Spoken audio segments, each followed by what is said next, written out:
So the very first thing we want to do before we start messing with the Topaz is make a backup. So go to File, File Manager, Control Panel, back up your computer. And we'll go ahead and create a system disk image. I have a external hard drive plugged in. And I'm going to go ahead and start the backup process. This will take quite a while, and it's just something you got to let it run through.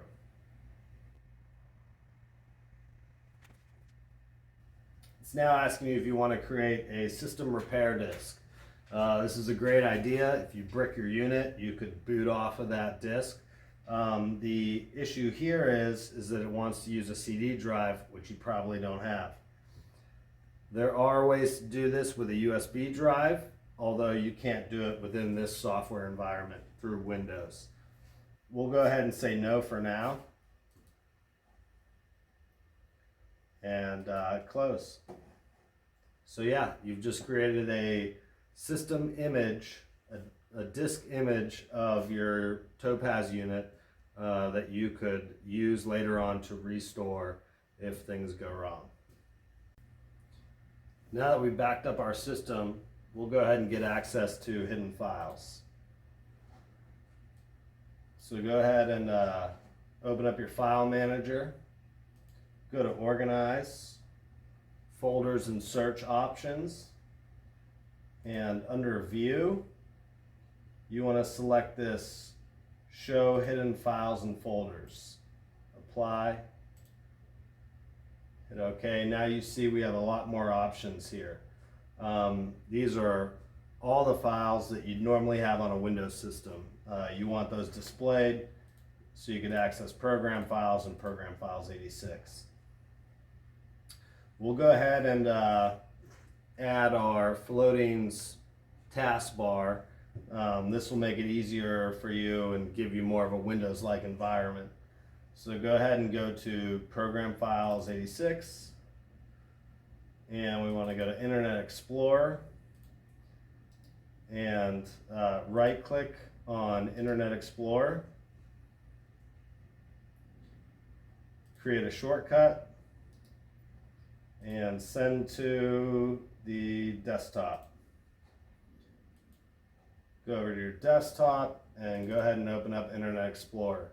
Go to winstep.net/nexus.asp,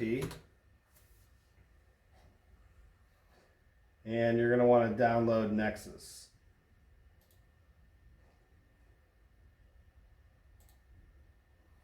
I would just go with the free version. You could purchase this, but it will get you pretty much to the same place.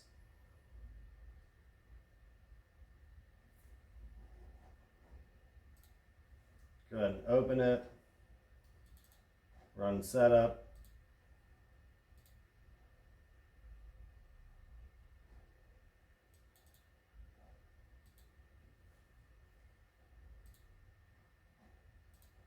Accept the agreements.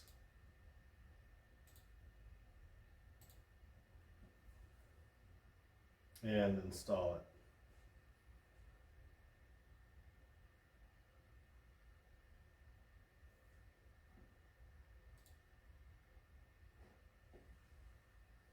So now that it's launched, you can see it up here. And what this is going to do for you, it's like a floating taskbar. So as you open applications, they'll be available to you up here. And we'll go ahead and configure that. Right click on the Nexus icon and go to Preferences. Once the window opens up, I'd recommend the following settings. So under Content, these first three. Under Position, we're going to uncheck Dock to Screen. And here's a big one. We're going to do Always Above Other Windows. Then under Effect, all these little effects are pretty annoying, and probably take up system resources, so I just change them all to none. This middle one has to have an effect, so I just make it a jump. And everything else I'll disable. And then under general, we'll go ahead and say disable all animations, and then click apply. So now we can go ahead and grab our Nexus and drag it. I usually put it down here. So a bunch of these icons aren't very useful. We'll go ahead and remove them. Right click on it and hit remove from dock. I'm just going to ask you each time, but just click through it.